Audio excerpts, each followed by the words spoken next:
Hello दोस्तों, राधे राधे। तो कैसे हो आप लोग? आई होप कि आप लोग अच्छे होंगे और अपना प्रिपरेशन अच्छे से कर रहे होंगे। तो स्वागत है आप लोगों को चैंपियन बैच वाली एक और नई वीडियो में, जिसमें कि हम लोग जीके जीएस के प्रश्न को करते हैं और उनसे संबंधित इंपॉर्टेंट सारी चीज़ों को देखते हैं जो कि एग्जाम में पूछने की संभावना है या फिर पूछे जाते हैं। ठीक। तो अगर आप हमारे चैनल पर नए हैं तो वीडियो पूरी देखें, और वीडियो पसंद आती है तो वीडियो को लाइक कर दें और चैनल को भी सब्सक्राइब कर दें। तो अगर आप किसी भी कॉम्पिटेटिव वन डे एग्जाम का प्रिपरेशन कर रहे हैं तो आप लोग के लिए ये बैच काफ़ी हेल्पफुल रहने वाली है। तो आप इस बैच को जो है कि बिल्कुल फ्री है, तो पूरा फॉलो करें और अपना जीके जीएस मजबूत कर लें। ठीक। चलिए अब हम लोग क्वेश्चन करना स्टार्ट करते हैं। तो आप लोग कोशिश करिएगा खुद से आंसर करने की। पहला क्वेश्चन है हम लोगों का कि विदेश में प्रथम स्वतंत्र भारतीय सरकार की स्थापना किसने की थी? विदेश में पहली बार स्वतंत्र भारतीय सरकार की स्थापना, जिसे कि अर्जी हुकूमत आज़ाद हिंद भी कहा जाता है, इसकी स्थापना किसने की थी? आप सभी को बता दूं, ये जब स्वतंत्रता संघर्ष चल रहा था तभी ये कारनामा कर दिया था। ऑप्शन ए है सुभाष चंद्र बोस, ऑप्शन बी है राजा महेंद्र प्रताप, ऑप्शन सी है रास बिहारी बोस, या फिर ऑप्शन डी है लाला हरदयाल। तो देखिए, विदेश में प्रथम बार स्वतंत्र भारतीय सरकार की स्थापना करने वाला व्यक्ति थे राजा महेंद्र प्रताप। राजा महेंद्र प्रताप, ध्यान रखिएगा, राजा महेंद्र प्रताप। देखिए, इसका बारे में हम लोग अच्छे से जानते हैं। तो प्रथम अस्थायी सरकार इसको कहा गया, जो कि इसका गठन हुआ था 1915 में। ध्यान रखिएगा, 1915 में राजा महेंद्र प्रताप ने किया था। स्थापना 1 दिसंबर 1915, काबुल अफगानिस्तान में। काबुल अफगानिस्तान में। और देखिए, इसके जब ये सरकार का गठन हुआ था तो इसमें राष्ट्रपति राजा महेंद्र प्रताप थी, राजा महेंद्र प्रताप थे, और प्रधानमंत्री बरकतुल्ला थे, बरकतुल्ला, और गृह मंत्री ओबेदुल्ला संधि, ओबेदुल्ला सिंधी। और प्रथम विश्व युद्ध के दौरान जर्मनी और तुर्की की मदद से ब्रिटिश सरकार का विरोध करना और भारत के आज़ादी के लिए अंतर्राष्ट्रीय समर्थन जुटाना इस अस्थायी सरकार का उद्देश्य था। ध्यान रखिएगा, प्रथम विश्व युद्ध के दौरान जर्मनी और तुर्की की मदद से ये सरकार का गठन हुआ था, ये भी आप लोग ध्यान रखिएगा। और ये भारत की आज़ादी के लिए अंतर्राष्ट्रीय समर्थन जुटाना, जो कि ब्रिटिश शासन के विरोध में था। ध्यान रखिएगा। उसके बाद देखिए, 1943 में अर्जी हुकूमत आज़ाद हिंद, अर्जी हुकूमत आज़ाद हिंद की स्थापना सुभाष चंद्र बोस ने करते हैं 21 अक्टूबर 1943 को सिंगापुर में। ध्यान रखिएगा, सिंगापुर में कैथे सिनेमा हॉल के पास। उसके बाद देखिए, इन्होंने 1942 में इंडियन इंडिपेंडेंस की स्थापना की और आईएनए के गठन में आधारभूत भूमिका निभाई। देखिए, ऑप्शन सी में जो रास बिहारी बोस है, इनके बारे में भी दिया हुआ। तो 1942 में इंडियन इंडिपेंडेंस लीग, ध्यान रखिएगा, इंडियन इंडिपेंडेंस लीग की स्थापना किसने किया था? तो रास बिहारी बोस ने किया था। आईएनए के गठन में आधार भूमिका भी निभाई थी रास बिहारी बोस ने। उसको देखिए, लाला हरदयाल, ये इनसे भी इंपॉर्टेंट प्रश्न बनता है, जो कि 1913 में सैन फ्रांसिस्को यूएसए में गदर पार्टी की स्थापना किए थे। गदर पार्टी की स्थापना किए थे कौन? तो लाला हरदयाल। ध्यान रखिएगा, 1913 में सैन फ्रांसिस्को यूएसए में। काफी इंपॉर्टेंट सवाल है। नेक्स्ट क्वेश्चन है हम लोगों का कि भारतीय राष्ट्रीय कांग्रेस का वह ऐतिहासिक लाहौर अधिवेशन कब हुआ था जिसमें पूर्ण स्वराज का प्रस्ताव पारित हुआ था? भारतीय राष्ट्रीय कांग्रेस का वह ऐतिहासिक जो लाहौर अधिवेशन था जिसमें कि पूर्ण स्वराज का प्रस्ताव पारित किया गया था, वो कब हुआ था? ऑप्शन ए है 1920, 1924, 1929, या फिर 1931। तो देखिए, ये लाहौर अधिवेशन जिसमें कि पूर्ण स्वराज का प्रस्ताव पारित किया गया था, ये 1929 में हुआ था। ध्यान रखिएगा, 1929 में।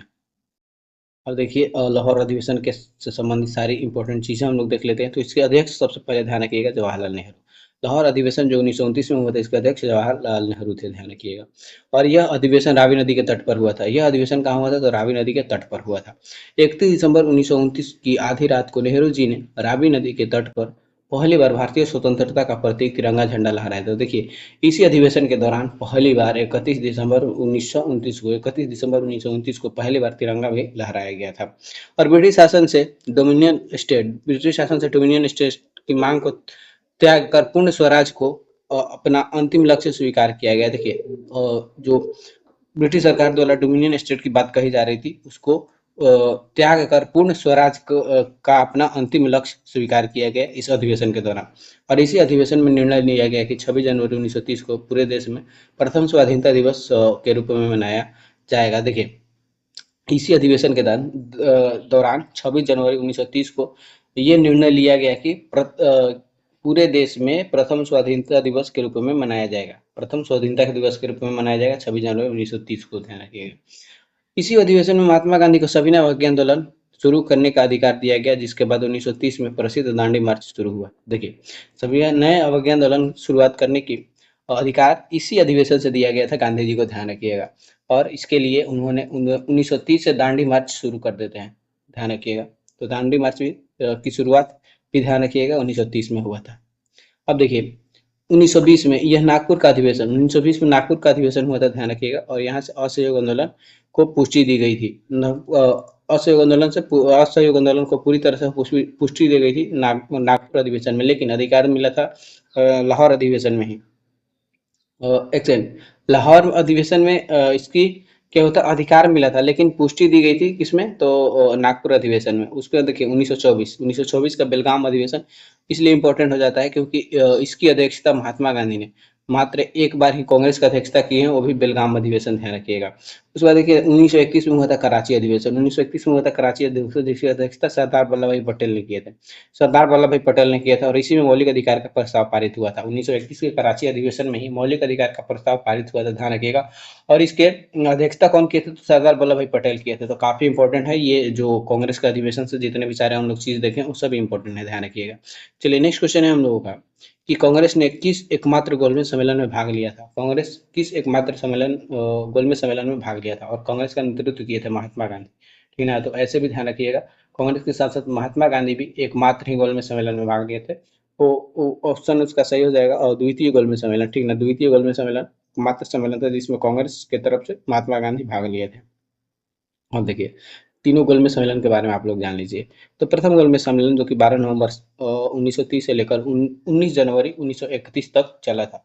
12 नवंबर को इसका गठन हुआ था प्रथम गोलमेज सम्मेलन का, 1930 से 19 जनवरी 1931 तक, ध्यान रखिएगा, इसका आयोजन हुआ था। और कांग्रेस ने सविनय अवज्ञा आंदोलन के कारण इसमें भाग नहीं लिया था। सविनय अवज्ञा आंदोलन के कारण प्रथम गोलमेज सम्मेलन में कांग्रेस भाग नहीं लिया था।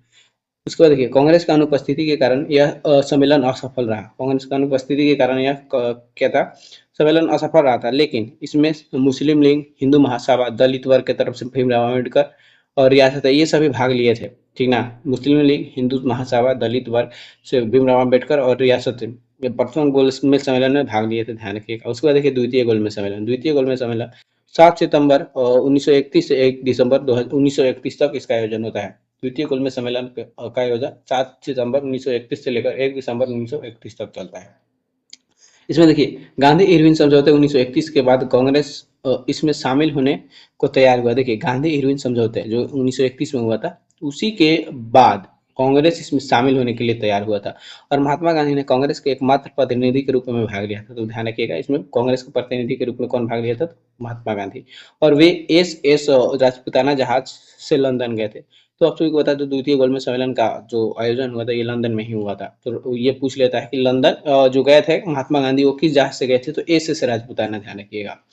उसके देखिए इसमें मुख्य विवाद क्या था, तो सांप्रदायिक प्रतिनिधित्व के मुद्दे पर डॉक्टर अम्बेडकर और क्या है कि गांधी जी के बीच मतभेद हो गए थे, और अम्बेडकर ने दलितों के लिए पृथक निर्वाचन मंडल की मांग की थी। देखिए इसमें मतभेद क्यों हुआ था, तो डॉक्टर भीमराव अंबेडकर ने दलितों के लिए अलग निर्वाचन और निर्वाचक मंडल की मांग कर रहे थे, लेकिन महात्मा गांधी ये नहीं चाहते थे, क्योंकि उनका ये मानना था कि इससे देश बंट जाएगा, ठीक। तो इसी कारण गांधी जी और अंबेडकर के बीच विवाद हो गया था द्वितीय गोलमेज सम्मेलन में। उसके बाद देखिए तृतीय गोलमेज सम्मेलन 17 नवंबर 1932 से लेकर 24 दिसंबर 1932 तक का तृतीय गोलमेज सम्मेलन का ध्यान रखिएगा आयोजन 17 नवंबर 1932 से लेकर 24 दिसंबर 1932 तक होता है।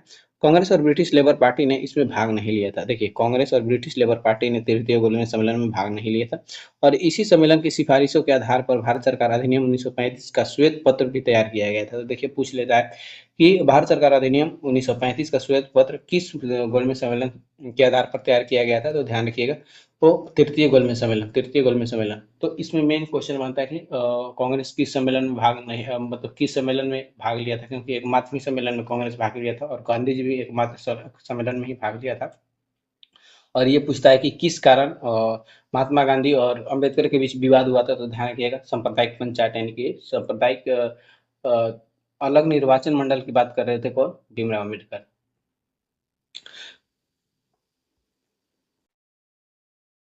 चलिए नेक्स्ट क्वेश्चन है हम लोगों का कि सिखों के 10वें गुरु गुरु गोविंद सिंह जी की शिक्षा कहाँ हुई और उन्होंने फारसी कहाँ सीखी। जो सिखों के 10वें गुरु गुरु गोविंद सिंह थे, तो वही बताना है कि उनकी शिक्षा कहाँ से हुई थी और उन्होंने फारसी कहाँ से सीखा था। पटना, आनंदपुर साहिब, अमृतसर या फिर नांदेड़। बताइए जो सिखों के 10वें गुरु गुरु गोविंद सिंह थे, उनकी शिक्षा कहाँ से हुई थी और उन्होंने फारसी कहाँ से सीखा था। ध्यान रखिए, इसका सही आंसर हो जाएगा अनंतपुर साहिब। अनंतपुर साहिब इसका सही आंसर हो जाएगा अनंतपुर साहिब।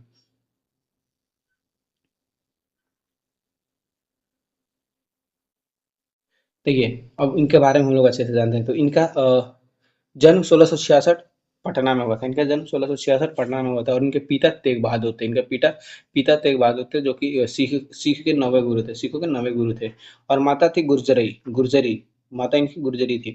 खालसा पंथ की स्थापना 1969 इन्होंने खालसा पंथ की स्थापना 1969 में किया था। आनंदपुर साहिब में बैसाखी के दिन खालसा पंथ की स्थापना और पंज प्यारे की परंपरा शुरू की थी। ध्यान रखिएगा, पांच प्रकार इन्होंने सिखों के लिए पांच अनिवार्य चीजें निर्धारित की। यानी कि देखिए, सिखों के लिए ये पांच अनिवार्य चीजें निर्धारित की थी। केस रखना, कड़ा रखना, कृपान रखना, कंघा और कच्छा हमेशा धारण करके रखना। ये पांच चीजें ये गुरु गोविंद सिंह ने सिखों के लिए अनिवार्य किया था। ध्यान रखिएगा। नाम में सिंह और कौर, पुरुषों के लिए सिंह और महिलाओं के लिए कौर लगाने का परंपरा इन्होंने ही शुरू कराया था। ध्यान रखिएगा, सिखों में जो पुरुष के नामों में सिंह लगा रहता है, उसकी परंपरा कौन शुरू करवाया था, तो गुरु गोविंद सिंह ने ही। और क्या है कि महिलाओं में कौर लगाने का परंपरा गुरु गोविंद सिंह ने शुरू करवाया था। उसका देखिए, उन्होंने देहधारी गुरु परंपरा समाप्त की और गुरु ग्रंथ साहिब को शाश्वत गुरु घोषित किया। तो देखिए, ये जो थे अंतिम सिख के 10वें अंतिम गुरु थे और इन्होंने गुरु की परंपरा को समाप्त कर दी और गुरु ग्रंथ साहिब को ही क्या किया कि गुरु घोषित कर दिया हमेशा के लिए। ध्यान रखिएगा। और देखिए, इनकी साहित्यिक रचनाएं, इन्होंने जाफरनामा यानी कि औरंगजेब को फारसी में लिखा गया विजय पत्र इन्हीं के द्वारा था, जिसे कि जफरनामा कहा जाता है। उसके बाद देखिए, दसम ग्रंथ है, उनकी रचनाओं का संग्रह है। दसम ग्रंथ उनकी रचनाओं का संग्रह है। चंडी दीवार वीर रस की रचना है। वीर रस की रचना है। अब देखिए, उनके द्वारा प्रमुख युद्ध मुगलों के खिलाफ चमकौर का युद्ध, उन्होंने मुगलों के खिलाफ चमकौर का युद्ध लड़ा था, जिसमें उनके बड़े शहजादे शहीद हुए थे। इनके बड़े बेटे भी शहीद हो गए थे, जो कि मुगलों के खिलाफ ये युद्ध लड़े थे, चमकौर का युद्ध। और खिदराना की लड़ाई प्रसिद्ध है। देखिए, ये चमकौर का युद्ध लड़े थे और खिदराना की लड़ाई लड़े थे मुगलों के खिलाफ। पंच प्यारे और पाहुल, ये क्या था, तो उन्होंने पाहुल यानी कि अमृत छकने की प्रथा और शुरू की, जिससे जात पात का भेदभाव खत्म हुआ। देखिए, इन्होंने एक प्रथा शुरू किया था जिसका नाम था पाहुल। पाहुल और इससे क्या होता था कि जात पात की भेदभाव खत्म हुआ। ठीक, तो ये सारी चीजें थी गुरु गोविंद से संबंधित, तो ध्यान रखिएगा आप लोग। चलिए नेक्स्ट क्वेश्चन है हम लोगों का कि निम्नलिखित में से कौन उग्रपंथी नेता नहीं थे। निम्नलिखित में से कौन उग्रपंथी नेता नहीं था। आप सभी को बता दूं, ये उसकी बात हो रही है जैसे कि 1907 में जो ये क्या बोलते हैं, कांग्रेस का विभाजन हो गया था, नरम दल और गरम दल। यानी कि गरम दल को उग्रपंथी भी कहा जाता था। तो उसमें उनके नेता बताना है, उसमें कौन शामिल नहीं थे, क्योंकि उसमें तीन लोग फेमस थे। ठीक ना, गरम दल में तीन लोग फेमस थे। बाल गंगाधर तिलक, लाला लाजपत राय, गोपाल कृष्ण गोखले, बिपिन चंद्र पाल। इसमें से तीन लोग कौन कौन से, देखिए जैसे कि एक ट्रिक है, लाल बाल पाल। ठीक ना, लाल बाल पाल। तो देखिए, जैसे कि इसमें बाल गंगाधर तिलक, लाल, ल से लाल, ये लाल लाल हो गया लाला लाजपत राय। और उसके बाद हो गया लाल बाल और ये बिपिन चंद्र पाल। ठीक ना, तो ये तीनों लोग थे, ये नहीं थे। तो इसका सही आंसर हो जाएगा सी। ध्यान रखिएगा, लाल बाल पाल, आप ये ट्रिक ध्यान रखिएगा। चलिए नेक्स्ट क्वेश्चन, इसी के बारे में हम लोग अभी जानेंगे अच्छे से। तो देखिए, लाला लाजपत राय ये पंजाब से नेतृत्व किया। बाल गंगाधर तिलक, इन्होंने स्वराज मेरा जन्मसिद्ध अधिकार है का नारा दिया था। देखिए, बाल गंगाधर तिलक जिन्होंने स्वराज मेरा जन्मसिद्ध अधिकार है का नारा, और इसे मैं लेकर रहूंगा, इसका पूरा लाइन है, स्वराज मेरा जन्मसिद्ध अधिकार है और इसे मैं लेकर रहूंगा, ये नारा बाल गंगाधर तिलक नहीं दिया था। और बिपिन चंद्र पाल जो थे, ये बंगाल से स्वदेशी आंदोलन को मजबूत किया था। तो स्वदेशी आंदोलन को मजबूत किया था कौन, बिपिन चंद्र पाल। ध्यान रखिएगा। उसका देखिए, जैसा कि मैंने बताया, ये जो नरम दल और गरम दल का जो विभाजन हुआ था, जिसे कि सूरत विभाजन कहा जाता है, और ये 1907 में हुआ था। ध्यान रखिए 1907 में कांग्रेस के सूरत अधिवेशन में ये जो विभाजन हुआ था, ये सूरत अधिवेशन के दौरान हुआ था, जो कि ताप्ती नदी के किनारे हुआ था, और इसकी अध्यक्षता ध्यान रखिएगा रास बिहारी घोष ने किए थे। इसकी अध्यक्षता रास बिहारी घोष ने किए थे, और नरम दल और गरम दल में ये बट गया था। ध्यान रखिएगा। चलिए, हाँ देखिए, और ये जो विवाद की हुआ था, तो नरम दल और गरम दल के बीच स्वदेशी आंदोलन के विस्तार और अध्यक्ष के पद को लेकर मतभेद, ठीक है। स्वदेशी आंदोलन को लेकर मतभेद हुआ था, तभी ये जो था कि कांग्रेस दो दलों में विभाजित हो गया था, नरम दल और गरम दल।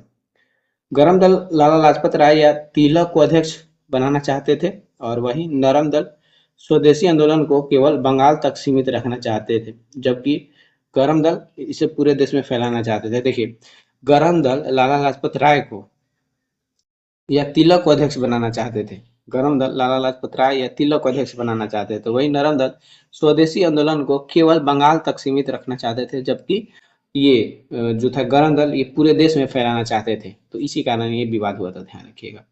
उसको देखिए, परिणाम कांग्रेस के दो भागों में टूट गई, नरम दल और गरम दल। उसके बाद उग्रपंथी नेताओं को कांग्रेस से बाहर कर दिया गया।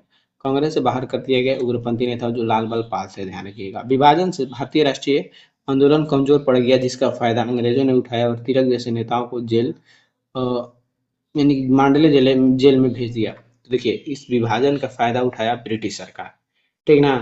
ब्रिटिश सरकार उठाया, और क्या किया कि इनको तिलक को तिलक को जेल में बंद कर दिया, मांडले जेल में। ठीक है। तो ये भी ध्यान रखिएगा कि सूरत विभाजन के दौरान किसको अंग्रेजों ने जेल में बंद किया था, तो तिलक को मांडले जेल में। उसका देखिए, ये दोनों गुट 1916 में लखनऊ अधिवेशन में फिर से एक हुए, एनी बेसेंट और तिलक के प्रयास से। तो देखिए, नरम दल और गरम दल फिर से एक होते हैं कब, तो 1916 के अधिवेशन में एनी बेसेंट और तिलक के प्रयास से। एनी बेसेंट और तिलक के प्रयास से। क्वेश्चन है हम लोगों का कि किस मुगल शासक का मकबरा भारत में स्थित नहीं है। किस मुगल शासक का मकबरा भारत में स्थित नहीं है? अकबर, हुमायूं, बाबर या फिर औरंगजेब? तो देखिए, इसका सही आंसर हो जाएगा बाबर, ठीक ना। बाबर का मकबरा भारत में स्थित नहीं है। बाबर का मकबरा भारत में स्थित नहीं है। ध्यान रखिएगा। देखिए, इसका बाबर का जो मकबरा है ये अफगानिस्तान में है। अफगानिस्तान, काबुल के बाबर बाग ए बाबर नामक स्थान पर काबुल में। ध्यान रखिएगा। हुमायूं हुमायूं का मकबरा दिल्ली में है, भारत में। ध्यान रखिएगा। हुमायूं का मकबरा दिल्ली। अकबर का सिकंदरा आगरा में है। सिकंदरा आगरा में है। जहांगीर का शहदरा लाहौर में है। शहदरा लाहौर में है, पाकिस्तान। एक सेकंड, क्या इसमें वो था जहांगीर। देखिए, ऑप्शन के हिसाब से इसमें ये आंसर बताना था, क्योंकि जहांगीर इसमें नहीं था। जहांगीर का भी भारत से बाहर ही है, पाकिस्तान में है, लाहौर पाकिस्तान में। उसके बाद देखिए, शाहजहां का मकबरा ताजमहल आगरा में है, भी भारत में है। औरंगजेब का खुलदाबाद औरंगाबाद में है। औरंगाबाद भारत में ही पड़ता है। उसको देखिए, बहादुर शाह जफर का रंगून में है, म्यांमार।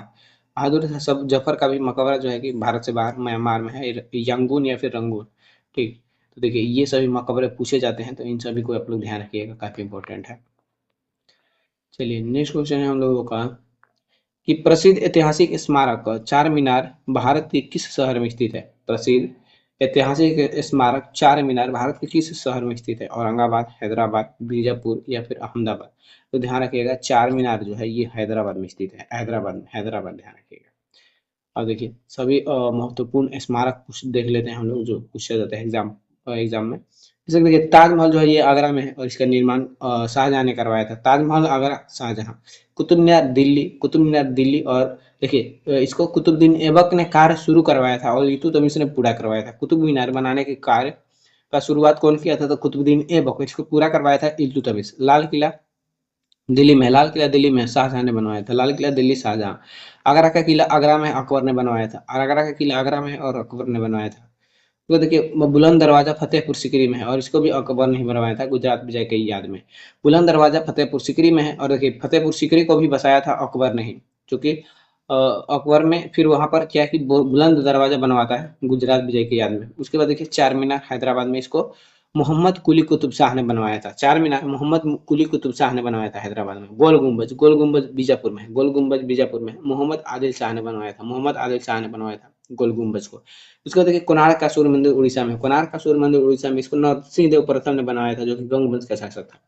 कोणार्क सूर्य मंदिर उड़ीसा में है और इसको नरसिंह देव प्रथम ने बनवाया था, जो कि गंग वंश का शासक है।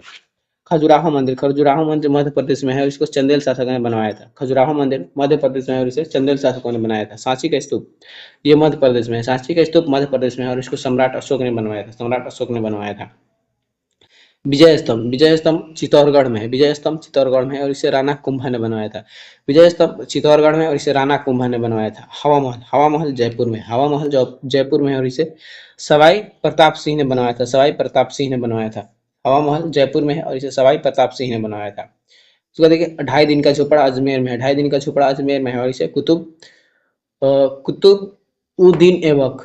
ऐबक बनवाया था। 2.5 दिन का झोपड़ा कुतुबुद्दीन ऐबक अजमेर में बनाया था। बीबी का मकबरा औरंगाबाद में आजम शाह ने बनवाया था, औरंगजेब का पुत्र। बीबी का मकबरा औरंगाबाद में आजम शाह बनवाया था, औरंगजेब का पुत्र जो था, ध्यान रखिएगा। चलिए नेक्स्ट क्वेश्चन है हम लोगों का कि दिल्ली सल्तनत के किस शासक को उसकी उदारता के कारण लाख बख्श यानी कि लाखों के दान देने वाला कहा जाता था?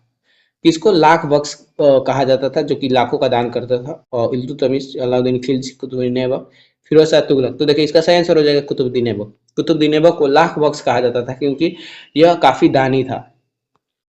और देखिए लाखों का दान देने वाला ऐबक अपनी अत्यधिक उदारता और गरीबों को खुले दिल से दान करने वाले के लिए प्रसिद्ध था, ध्यान रखिएगा। और उसे देखिए कुरान खां भी कहा जाता था क्योंकि कुरान का सुरीला पाठ करने वाला, यानी कि कुरान का इसे पूरी ज्ञान था, तो इसे कुरान खान भी कहा जाता था। और पील बख्श यानी कि हाथियों को दान देने वाला भी इसे कहा जाता था, ध्यान रखिएगा। वह दिल्ली सल्तनत और गुलाम वंश का पहला शासक था, जिसकी देखिए शासनकाल 1206 से लेकर 1210 था। तो देखिए गुलाम वंश का जो कि दिल्ली सल्तनत में गुलाम वंश का स्थापना कौन ने किया था? तो कुतुबुद्दीन ऐबक ने, ठीक है, कुतुबुद्दीन ऐबक, और यह पहला गुलाम शासक था। अब देखिए दिल्ली में कुतुब मीनार की नींव रखी और अजमेर में 2.5 दिन का झोपड़ा बनवाया था, ये भी हम लोग अभी पढ़े भी हैं। 1210 में लाहौर में चौगान यानी कि पोलो खेलते समय घोड़े से गिरकर इसकी मृत्यु हो गई। देखिए चौगान जिसे कि पोलो कहा जाता है, इसमें घोड़ा से खेला जाता है, ठीक ना। इस गेम में घोड़े पर चढ़ के खेला जाता है, तो इसी घोड़े से गिरने से इसकी मृत्यु हो गई थी 1210 में, ध्यान रखिएगा। चलिए नेक्स्ट क्वेश्चन है हम लोगों का कि भारतीय संविधान का प्रस्तावना में समाजवादी और पंथ निरपेक्ष शब्द किस संविधान में जोड़े गए थे? भारतीय संविधान की प्रस्तावना में समाजवादी और पंथ निरपेक्ष शब्द किस संविधान संशोधन द्वारा जोड़े गए थे? 40वां संविधान संशोधन, 42वां संविधान संशोधन, 44वां संविधान संशोधन या फिर 73वां संविधान संशोधन? तो देखिए समाजवादी में प्रस्तावना में मात्र एक ही बार संशोधन हुआ है, वो हुआ है 42वां संविधान संशोधन, 42वां संविधान संशोधन के दौरान। और ये संशोधन 1976 में हुआ था, जिसके तहत प्रस्तावना में 3 शब्द जोड़े गए थे: समाजवादी, पंथ निरपेक्ष और अखंडता। समाजवादी, पंथ निरपेक्ष और अखंडता, ध्यान रखिएगा। अब देखिए 42वां संविधान को लघु संविधान भी कहा जाता है। 42वां संविधान को लघु संविधान भी कहा जाता है क्योंकि इसके द्वारा संविधान में बहुत सारी चीजें का बदलाव किया गया था, ध्यान रखिएगा। देखिए जैसे कि मैंने बताया समाजवादी, पंथ निरपेक्ष और अखंडता को जोड़ा गया था प्रस्तावना में। और देखिए इसके तहत मौलिक कर्तव्य को भी संविधान में जोड़ा गया था, मौलिक कर्तव्य को, और इसे भाग 4 के ए में और अनुच्छेद 51 के ए में जोड़ा गया था। और उस टाइम पे देखिए सबसे पहले जब जोड़ा गया था तो 10 मौलिक कर्तव्य था, भारतीय संविधान में 10 मौलिक कर्तव्य था। बाद में 86वां संविधान संशोधन करके 11वां मौलिक कर्तव्य जोड़ा गया, जो कि शिक्षा के अधिकार से संबंधित है, ठीक ना, शिक्षा से संबंधित है, तो 11वां मौलिक अधिकार।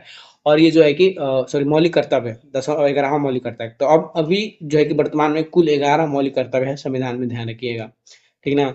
तो 10 मौलिक कर्तव्य 42वां संविधान संशोधन 1976 द्वारा जोड़ा गया था और 11वां मौलिक कर्तव्य 86वां संविधान संशोधन 2002 द्वारा जोड़ा गया था, ये भी आप लोग ध्यान रखिएगा। उसके बाद देखिए शिक्षा और वन। शिक्षा, वन, जीवों का संरक्षण, नाप तौल और न्याय प्रशासन को राज्य की से समवर्ती सूची में स्थानांतरित किया। देखिए शिक्षा, वन, वन जीव का संरक्षण, नाप तौल और न्याय प्रशासन को राज्य सूची से समवर्ती सूची में स्थानांतरित किया गया था 42वां संविधान संशोधन द्वारा। तो ये भी इंपॉर्टेंट है, ध्यान रखिएगा। उसका देखिए हाँ कुछ और संशोधन, जैसे कि 44वां संविधान संशोधन 1978 में हुआ था। 44वां संविधान संशोधन 1978 में हुआ था और इसके तहत संपत्ति के अधिकार को मौलिक अधिकार की सूची से हटाकर एक कानूनी अधिकार बनाया गया था और इसे अनुच्छेद 300 के ए में जोड़ा गया था। अनुच्छेद 300 के ए में जोड़ा गया था और इसमें 42वां संविधान संशोधन का कुछ तानाशाही शक्तियों को भी पलटा था। देखिए 73वां संविधान संशोधन 1992 में हुआ था और इसके द्वारा पंचायती राज संस्थाओं को संवैधानिक दर्जा मिला था। पंचायती राज को संवैधानिक दर्जा 73वां संविधान संशोधन द्वारा मिला था, मोस्ट इंपॉर्टेंट। और देखिए संविधान में 11वीं अनुसूची जोड़ी गई थी पंचायत राज व्यवस्था के लिए।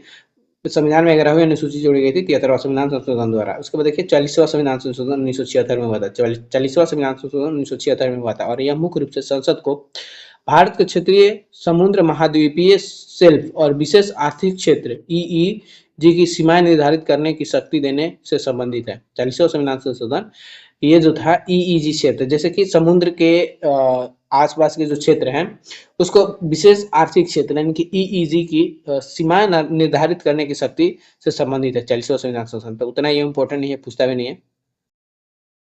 तो देखिए पूछता कौन है, तो ये 61वां संविधान संशोधन जो कि ये हुआ था 1889 में और ये क्या है, सॉरी 1989 में। और इसके तहत मतदान की आयु 21 वर्ष से घटाकर 18 वर्ष किया गया था। मतदान की आयु 21 वर्ष से घटाकर 18 वर्ष किया गया था, ध्यान रखिएगा।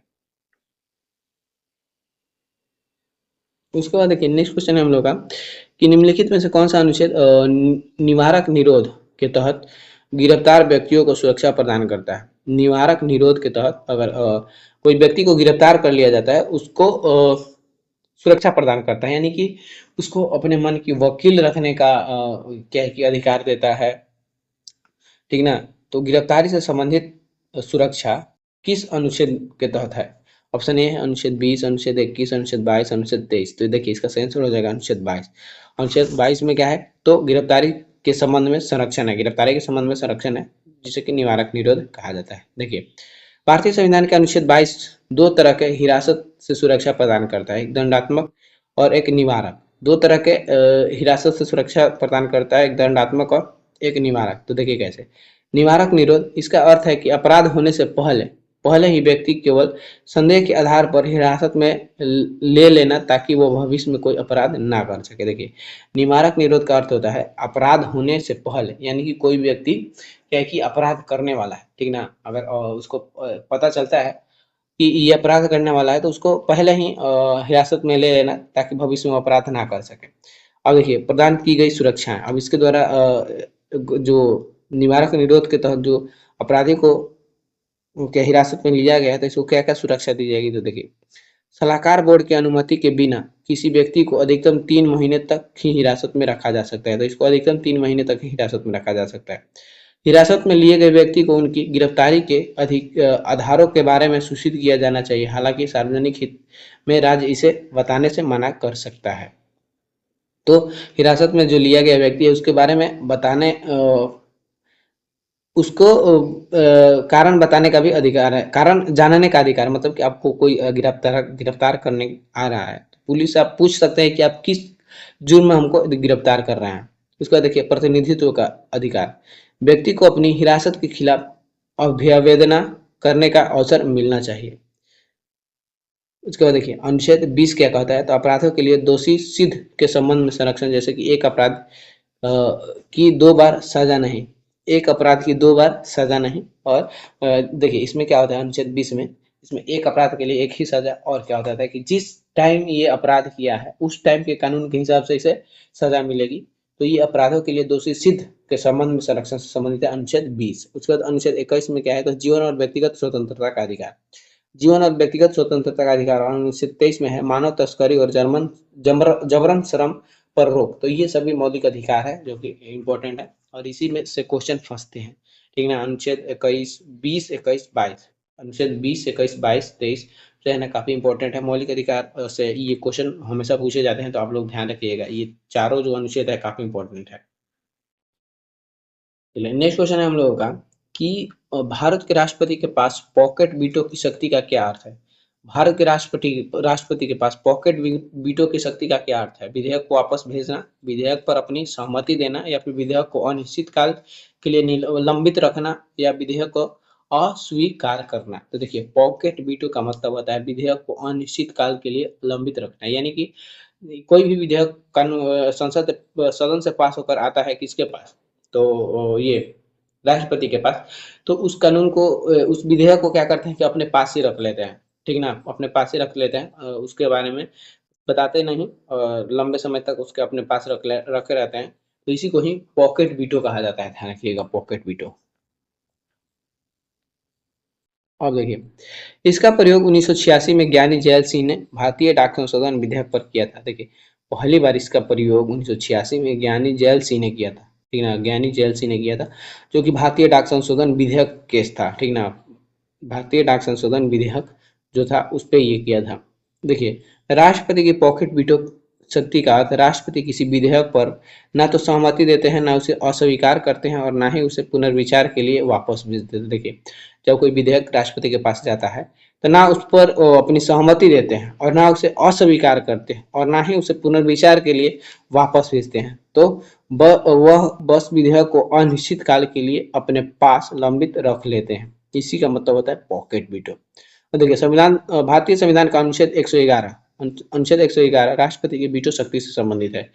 और भारतीय संविधान का अनुच्छेद 111 राष्ट्रपति की वीटो शक्ति से संबंधित है। ध्यान रखिएगा। 1986 में तत्कालीन राष्ट्रपति ज्ञानी जैल सिंह ने भारतीय डाक संशोधन विधेयक पर पॉकेट वीटो का प्रयोग किया था। ध्यान रखिएगा। ये तो उसको देखिए, अन्य विकल्प, विधेयक को वापस भेजना, विधेयक को वापस भेजना इसे निलंबनकारी वीटो कहा जाता है। अगर जो है कि राष्ट्रपति विधेयक को वापस भेज देते हैं तो उसे क्या कहा जाएगा, तो निलंबनकारी वीटो कहा जाएगा। ठीक है, निलंबनकारी वीटो कहा जाएगा।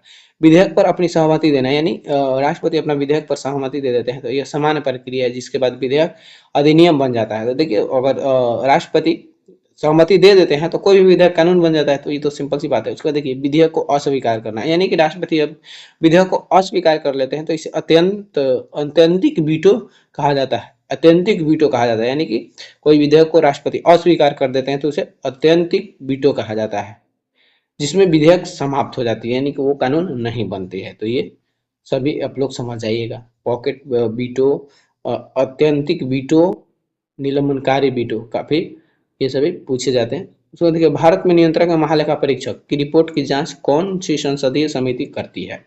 भारत के नियंत्रक और महालेखा परीक्षक की रिपोर्ट की जांच कौन सी संसदीय समिति करती है? प्राक्कलन समिति, लोक लेखा समिति, कार्य मंत्रणा समिति या फिर विशेषाधिकार समिति? देखिए, और जो सीएजी अपना रिपोर्ट देता है उसकी जांच जो करती है लोक लेखा समिति करती है। ध्यान रखिएगा, लोक लेखा समिति, नियंत्रक और महालेखा परीक्षक की रिपोर्ट की जांच लोक लेखा समिति करती है। ध्यान रखिएगा, लोक लेखा समिति, लोक लेखा समिति। इसलिए सीएजी को इस समिति का मित्र और मार्गदर्शक कहा जाता है। तो लोक लेखा समिति को सीएजी का क्या कहा जाता है? मार्गदर्शक या मित्र कहा जाता है। ध्यान रखिएगा। देखिए, सीएजी और पीएससी का संबंध, सीएजी पीएससी मतलब कि लोक लेखा समिति, सीएजी को लोक लेखा समिति का मित्र और दार्शनिक मार्गदर्शक कहा जाता है। जब सीएजी अपनी ऑडिट रिपोर्ट, जैसे विनियोग लेखा और वित्त लेखा पर रिपोर्ट राष्ट्रपति को सौंपता है तो राष्ट्रपति उसे संसद के पटल पर रखते हैं। इसके बाद लोक लेखा समिति इन रिपोर्टों को विस्तृत जांच करती है। तो देखिए, सीएजी क्या करता है, अपनी रिपोर्ट राष्ट्रपति को देते हैं और राष्ट्रपति क्या करते हैं, इसको सदन के समक्ष रखते हैं। तो उस समय जो है कि इसकी जांच लोक लेखा समिति करती है। ध्यान रखिएगा। और इसमें कुल 22 सदस्य होते हैं। लोक लेखा समिति में कुल 22 सदस्य होते हैं। ध्यान रखिएगा, जिसमें कि 15 लोकसभा के और 7 राज्यसभा के, 15 लोकसभा के और 7 राज्यसभा के। लोक लेखा समिति में 22 सदस्य होते हैं। ध्यान रखिएगा, 15 लोकसभा और 7 राज्यसभा, काफी इंपॉर्टेंट। और इसका अध्यक्ष आमतौर पर विपक्ष का नेता होता है। इसका अध्यक्ष आमतौर पर कौन होता है, तो विपक्ष का नेता होता है। लोक लेखा समिति का अध्यक्ष विपक्ष का नेता। ध्यान रखिएगा। और कोई भी मंत्री इस समिति का सदस्य नहीं बन सकता है। कोई भी देखिए, कोई भी जो मंत्री अगर मंत्री पद धारण किए हैं तो इस सदस्य का इस समिति का सदस्य नहीं बन सकते। अब देखिए, प्राक्कलन समिति, जो कि लोक लेखा समिति का जुड़वा वाहन को कहा जाता है। ध्यान रखिएगा, इसमें कुल 23 सदस्य होते हैं और सभी लोकसभा, प्राक्कलन समिति में कुल 30 सदस्य होते हैं और सभी लोकसभा का होते हैं। और यह बजट के अनुमानों की जांच करती है और इसे सतत किफायती समिति भी कहा जाता है। सतत किफायती समिति कहा जाता है, जो कि बजट के अनुमानों की जांच करती है प्राक्कलन समिति। ध्यान रखिएगा, जो बजट पेश किए जाते हैं उसके अनुमानों की जांच प्राक्कलन समिति करती है। ध्यान रखिएगा। कार्य और मंत्रणा समिति, कार्य और मंत्रणा समिति यह संसद की कार्रवाई और समय सारणी तय करती है। कार्य मंत्रणा समिति संसद की कार्रवाई और समय सारणी तय करती है। ध्यान रखिएगा। विशेषाधिकार समिति, विशेषाधिकार समिति यह सदन या उसके सदस्यों के विशेषाधिकारों के उल्लंघन के मामलों की जांच करती है। विशेष अधिकार समिति क्या करती है, तो यह सदन या उसके सदस्यों के विशेष अधिकारों के उल्लंघन के मामलों को जांच करती है, ध्यान रखिएगा। चलिए नेक्स्ट क्वेश्चन है हम लोगों का, स्थगन प्रस्ताव का मुख्य उद्देश्य क्या होता है? स्थगन प्रस्ताव का मुख्य उद्देश्य क्या होता है? ऑप्शन ए है बजट में कटौती करना, जो कि बिल्कुल गलत है। सरकार के खिलाफ अविश्वास व्यक्त करना, ये भी गलत है। और अविलंबनीय लोक महत्व के निश्चित मुद्दे पर चर्चा करना, ये इंपॉर्टेंट हो जाएगा। देखिए, जो काफी समय से अवलंबित यानी कि उस पर चर्चा नहीं हो रही है और उसका जो है कि लोक महत्व है, तो उस मुद्दे पर चर्चा करना क्या कहलाता है? स्थगन प्रस्ताव। स्थगन प्रस्ताव कहलाता है, ध्यान रखिएगा। यानी कि कोई भी मुद्दा काफी दिन से फंसा हुआ है, उस पर चर्चा नहीं हुआ है, तो मान लीजिए अभी बहस चल रहा है, तो उस बहस को रोक कर उस विशेष मुद्दे पर चर्चा करना जो है कि स्थगन प्रस्ताव कहलाता है। देखिए, और अविलंबनीय लोक महत्व के निश्चित मुद्दे पर चर्चा करना, इसे पेश करने के लिए कम से कम 50 सदस्यों की समर्थन चाहिए। तो देखिए, स्थगन प्रस्ताव पेश करने के लिए कम से कम 50 सदस्यों का समर्थन चाहिए, भी आप लोग ध्यान रखिएगा। संसदीय कार्रवाई में स्थगन प्रस्ताव एक असाधारण उपकरण है जिसका उद्देश्य सदन की सामान्य कार्रवाई को रोककर किसी अत्यंत महत्वपूर्ण तात्कालिक सार्वजनिक मुद्दे पर चर्चा करना। देखिए, इसका जो है कि मान लीजिए संसद में तो ऐसे हमेशा कुछ ना कुछ टॉपिक पे चर्चा चलता ही रहता है। तो मान लीजिए कोई बहुत ही इंपॉर्टेंट मुद्दा आ गया देश के हित में, तो इस जो रेगुलर चर्चा हो रहे हैं उसको रोक कर जो तत्कालिक सार्वजनिक मुद्दा है जो कि अत्यंत महत्वपूर्ण है, उस पर चर्चा करना ही स्थगन प्रस्ताव कहलाता है। और यह प्रस्ताव केवल लोकसभा में ही पेश किया जा सकता है, राज्यसभा में इसका उपयोग नहीं किया जाता। यह प्रस्ताव केवल लोकसभा में ही पेश किया जाता है, राज्यसभा में इसका उपयोग नहीं किया जाता है। और इसे पेश करने के लिए कम से कम 50 सदस्यों का समर्थन अनिवार्य है। देखिए, जब बजट में कटौती करना, इसके लिए कटौती प्रस्ताव लाया जाता है। अगर बजट में कटौती करना हो, मान लीजिए बजट जो है कि ज्यादा है, तो उसमें कटौती करने के लिए कटौती प्रस्ताव लाया जाता है। अविश्वास व्यक्त करना, इसके लिए अविश्वास प्रस्ताव लाया जाता है, यानी कि मंत्रिमंडल के खिलाफ जो है कि अविश्वास प्रस्ताव लाया जाता है, ठीक ना। अविश्वास प्रस्ताव तो देखिए, सदस्य के व्यवहार की निंदा करना, अगर किसी सदस्य के व्यवहार की निंदा करना होता है तो इसके लिए निंदा प्रस्ताव लाया जाता है, निंदा प्रस्ताव लाया जाता है। और अब अविश्वास प्रस्ताव किस लिए लाया जाता है, तो देखिए क्या होता है कि ये विपक्ष द्वारा लाया जाता है, यानी कि सत्ता पक्ष में ये देखा जाता है कि उसकी जो है कि क्या बोलते हैं, जैसे कि मंत्रिमंडल गठन के लिए, सरकार बनाने के लिए जो होता है कि पूरे सदस्य से एक ज्यादा सदस्य होना चाहिए ना। तो उस जो है कि विपक्ष को डाउट रहता है कि मंत्री जिसके पास मंत्रिमंडल है उसके पास पूरे सदस्य नहीं है, तो इस स्थिति में अविश्वास प्रस्ताव लाया जाता है।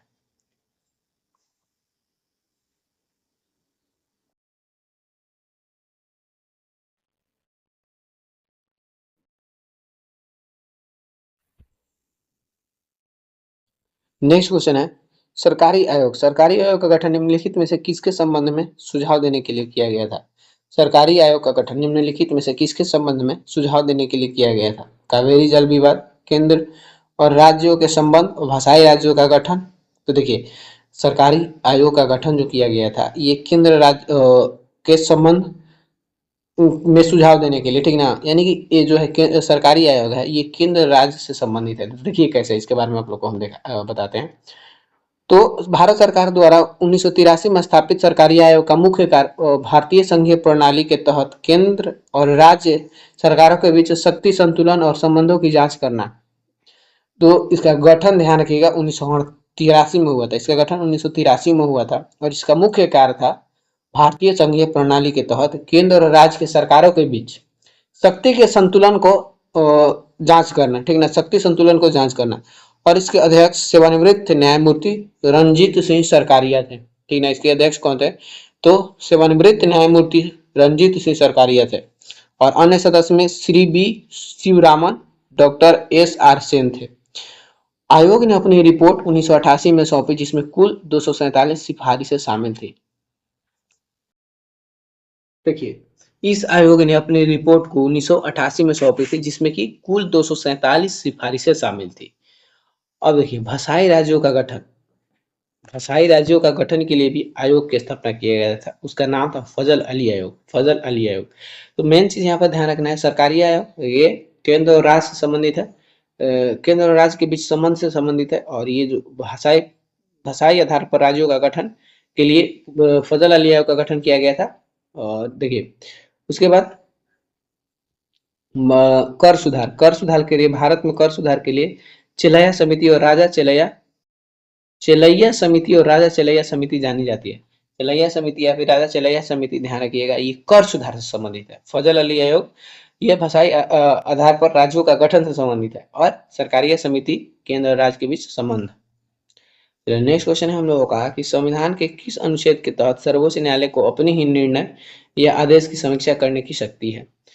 संविधान के किस अनुच्छेद के तहत सर्वोच्च न्यायालय को अपने ही निर्णय या आदेश की समीक्षा करने की शक्ति प्राप्त है? देखिए, सर्वोच्च न्यायालय जो है अगर अपना जो है कि निर्णय दे देता है या फिर आदेश दे देता है तो उसे फिर से एक बार जांच करने यानी कि समीक्षा करने की शक्ति देता है उसे अनुच्छेद 137। ठीक है, अनुच्छेद 137 देता है, ध्यान रखिएगा। भारतीय संविधान का अनुच्छेद 137 सर्वोच्च न्यायालय को यह विशेष शक्ति देता है कि वह अपने द्वारा सुनाए गए किसी निर्णय या दिए गए आदेश की समीक्षा कर सके। देखिए, समीक्षा का मतलब होता है रिव्यू मतलब कि दोबारा जांच। आमतौर पर निर्णय के 30 दिन के भीतर पुनर्विचार याचिका दायर की जाती है। तो देखिए, इसके लिए पुनर्विचार करने के लिए जो निर्णय दिया गया है उसके 30 दिनों के भीतर पुनर्विचार याचिका दायर करना होता है। अब देखिए, अनुच्छेद 31 किससे संबंधित है? तो यह सर्वोच्च न्यायालय के मूल क्षेत्र अधिकार से संबंधित है जिससे केंद्र और राज्यों के बीच विवादों का निपटारा किया जाता है। देखिए, सर्वोच्च न्यायालय के मूल क्षेत्र अधिकार से संबंधित है अनुच्छेद 131 जिसमें कि केंद्र और राज्यों के बीच विवादों का निपटारा किया जाता है। तो देखिए, अनुच्छेद 141 यह घोषणा करता है कि सर्वोच्च न्यायालय द्वारा घोषित कानून भारत के सभी न्यायालयों के लिए बाध्यकारी होगा। तो अनुच्छेद 141 के तहत सर्वोच्च न्यायालय द्वारा घोषित कानून भारत के सभी उच्च न्यायालयों यानी कि सभी न्यायालय, उच्च न्यायालय हो गया, डिस्ट्रिक्ट न्यायालय हो गया, इस सभी न्यायालय पर बाध्यकारी होगा। तो देखिए, अनुच्छेद 143 यह राष्ट्रपति को किसी भी सार्वजनिक महत्व के मुद्दे पर सर्वोच्च न्यायालय से परामर्श या सलाह लेने की शक्ति प्रदान करता है। अनुच्छेद 143 राष्ट्रपति को किसी भी सार्वजनिक महत्व के मुद्दे पर सर्वोच्च न्यायालय से परामर्श या सलाह लेने की शक्ति प्रदान करता है। ध्यान रखिए। चलिए, नेक्स्ट क्वेश्चन है हम लोग का कि संसद के 2 सत्रों के बीच अधिकतम कितनी अंतराल हो सकती है? संसद के 2 सत्रों के बीच अधिकतम कितना अंतराल हो सकती है? 3 महीना, 4 महीना, 6 महीना या फिर 9 महीना? तो ध्यान रखिएगा, अधिकतम अंतराल 6 महीने का होता है। संसद के 2 सत्रों के बीच अधिकतम अंतराल 6 महीने का हो सकता है। देखिए, 6 महीने। राष्ट्रपति को यह सुनिश्चित करना होता है कि संसद वर्ष में कम से कम 2 बार मतलब कि सदन का 2 बार सत्र जरूर बुलाया जाए। साल में कम से कम 2 बार सत्र जरूर हो। संवैधानिक प्रावधान भारतीय संविधान के अनुच्छेद 85 के 1 के तहत यह अनिवार्य है कि संसद 2 सत्रों के बीच 6 महीने से अधिक अंतर नहीं हो सकता। ठीक ना? तो संविधान के अनुच्छेद 85 के 1 में यह अनिवार्य है कि संसद के 2 सत्रों के बीच 6 महीने से अधिक का अंतर ना होगा। और इस नियम का अर्थ है कि संसद को एक वर्ष में कम से कम 2 बार बैठक करना आवश्यक है। और देखिए, पूछता है कि सत्र कौन बुलाता है? तो राष्ट्रपति के पास यह अधिकार होता है। सत्र बुलाने का अधिकार राष्ट्रपति के पास होता है और वह आवश्यकता अनुसार संसद के प्रत्येक सदन को बैठक के लिए बुलाते हैं। तो देखिए, हालांकि संविधान में केवल 2 बैठकों की न्यूनतम अनिवार्यता है, लेकिन परंपरा के अनुसार भारत वर्ष में 3 सत्र आयोजित किए जाते हैं। भारत में 3 सत्र आयोजित किए जाते हैं। पहला बजट सत्र। देखिए, 3 सत्र का आयोजन होता है, ठीक ना? कम से कम 2 सत्र का तो अनिवार्य है ही संविधान में, लेकिन भारत में 3 सत्र का आयोजन किया जाता है। बजट सत्र जो कि फरवरी से मई तक, ये भी पूछता है बजट सत्र, क्वेश्चन में पूछता है कि बजट सत्र कब से कब तक चलता है? तो बजट सत्र फरवरी से मई तक चलता है, जो कि सबसे लंबा होता है, सबसे लंबा सत्र है। मानसून सत्र ये जुलाई से सितंबर, मानसून सत्र जुलाई से सितंबर। उसके बाद देखिए शीतकालीन सत्र, ये नवंबर से लेकर दिसंबर तक चलता है, नवंबर से लेकर दिसंबर तक, और ये सबसे छोटा। तो देखिए बजट सत्र जो है सबसे लंबा चलता है और शीतकालीन सत्र ये सबसे छोटा चलता है। ध्यान। नेक्स्ट क्वेश्चन है हम लोग का कि संपत्ति के अधिकार को मूल अधिकार की सूची से हटाकर कानूनी अधिकार किस संशोधन द्वारा बनाया गया? संपत्ति के अधिकार को मूल अधिकार की सूची से हटाकर एक कानूनी अधिकार किस संशोधन द्वारा बनाया गया था? ऑप्शन ए है 42वां संविधान संशोधन, 44वां संविधान संशोधन, 52वां संविधान संशोधन या फिर 61वां संविधान संशोधन। देखिए संपत्ति के अधिकार को मूल अधिकार की सूची से हटाकर एक कानूनी अधिकार बनाया गया था 44वां संविधान संशोधन द्वारा, 44वां संविधान संशोधन द्वारा। तो देखिए 42वां संविधान संशोधन द्वारा प्रस्तावना में 3 शब्द जोड़े गए थे, मौलिक कर्तव्य जोड़ा गया था, 52वां संविधान संशोधन दल बदल कानून से संबंधित है, 61वां संविधान संशोधन ये मतदान की आयु से संबंधित है, जो कि 21 वर्ष से घटाकर 18 वर्ष किया गया था। देखिए संशोधन और वर्ष 1978 में मोरारजी देसाई की जनता पार्टी सरकार द्वारा 44वां संविधान संशोधन के माध्यम से यह बदलाव किया गया था, और यह पहले अनुच्छेद 1 के एफ और अनुच्छेद 31 के तहत एक मौलिक अधिकार था। यह पहले मौलिक अधिकार था, संपत्ति का अधिकार, लेकिन बाद में इसे क्या कानूनी अधिकार बनाया गया और इसे संविधान के भाग 12 के अनुच्छेद 300 के ए में रखा गया। संविधान के भाग 12 के 300 के ए में रखा गया, ध्यान रखिएगा। अब देखिए ये इसके बारे में तो हम लोग जान ही लिए, चलिए हटाइए इसको। नेक्स्ट क्वेश्चन है हम लोग का कि प्रेस की स्वतंत्रता भारतीय संविधान के किस अनुच्छेद में अंतर्निहित है? प्रेस की स्वतंत्रता भारत के किस अनुच्छेद में अंतर्निहित है? ऑप्शन ए है अनुच्छेद 19 के 1 के ए, अनुच्छेद 20, अनुच्छेद 21, अनुच्छेद 22। तो देखिए इसका सही आंसर हो जाएगा ए, अनुच्छेद 19 के ए में है। अनुच्छेद 19 के ए में भारतीय जो है कि प्रेस की स्वतंत्रता है। देखिए 19 में जो स्वतंत्रता है उसके बारे में हम लोग देख लेते हैं। जो अनुच्छेद 19 में, जैसे देखिए 19 1 के ए में, अनुच्छेद 19 के 1 में, 1 के ए में बोलने के अभिव्यक्ति की स्वतंत्रता, और इसी में प्रेस की स्वतंत्रता और सूचना का अधिकार शामिल है।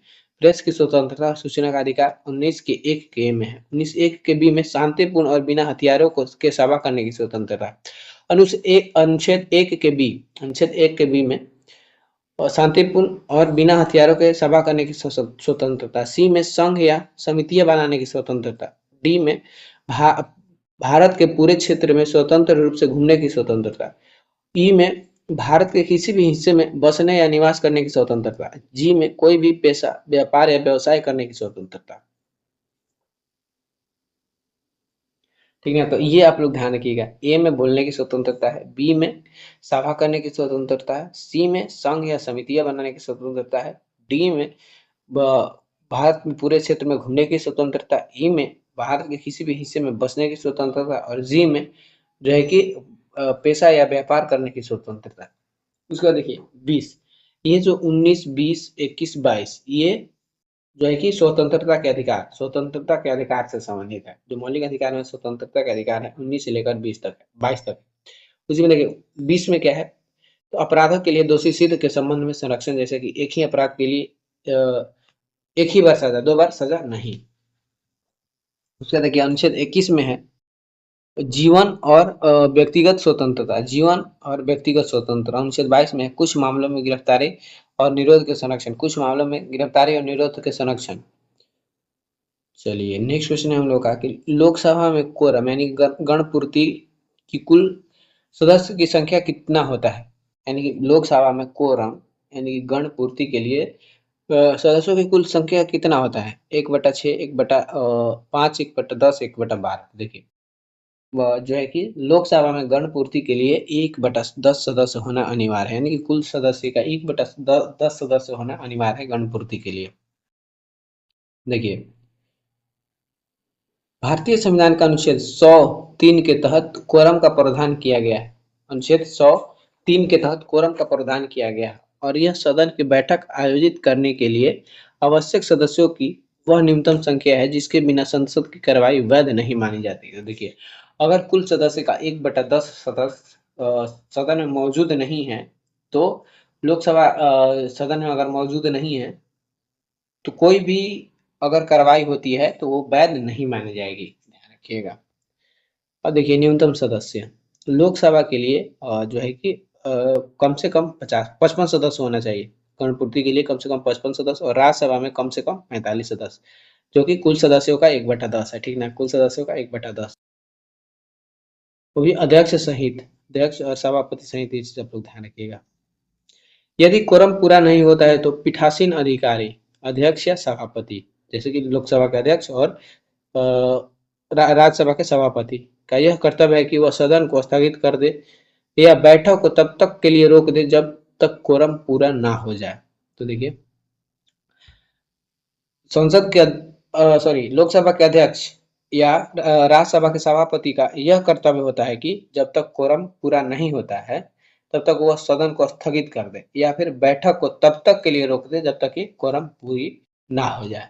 उसके बाद देखिए, संसद की संयुक्त बैठक के लिए कोरम के लिए भी कोरम दोनों सदस्यों के कुल सदस्य का 1/10 होती है। अगर देखिए, संयुक्त बैठक जो कि अनुच्छेद 108 में, ध्यान रखिएगा, संयुक्त बैठक वो भी राष्ट्रपति ही बुलाता है।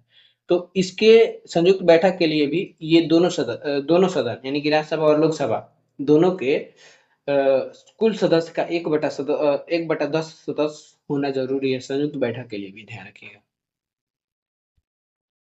नेक्स्ट क्वेश्चन है हम लोगों का कि भारतीय संविधान का कौन सा भाग नागरिकता से संबंधित है। भारतीय संविधान का कौन सा भाग नागरिकता से संबंधित है। तो आप सभी को पता है कि भाग 2 जो है ये नागरिकता से संबंधित है, भाग 3 जो है ये मौलिक अधिकार से संबंधित है और भाग 4 जो है नीति निर्देशक तत्वों से संबंधित है। काफी इंपॉर्टेंट, बार बार पूछा जाता है। चलिए सभी आप लोगों को भाग याद करवा देते हैं अभी इसी में। तो भाग 1 जो कि संघ एवं उसके राज्य क्षेत्र से, भाग 1 संघ एवं उसके राज्य क्षेत्र, इसमें अनुच्छेद 1 से 4 पढ़िएगा। भाग 2 नागरिकता, भाग 3 मौलिक अधिकार, भाग 4 राज्य के नीति निदेशक तत्व, भाग 4 का ये मौलिक कर्तव्य, भाग 5 संघ सरकार, भाग 6 राज्य सरकार, भाग 9 जो है पंचायती राज से संबंधित है, भाग 15 जो है निर्वाचन से संबंधित है, भाग 17 जो है ये राजभाषा से संबंधित है, भाग 18 जो है आपातकालीन प्रावधान और भाग 20 जो है ये संविधान संशोधन। ठीक, तो ये आप लोग देख लीजिएगा बाकी सारी चीजें। चलिए नेक्स्ट क्वेश्चन है हम लोग का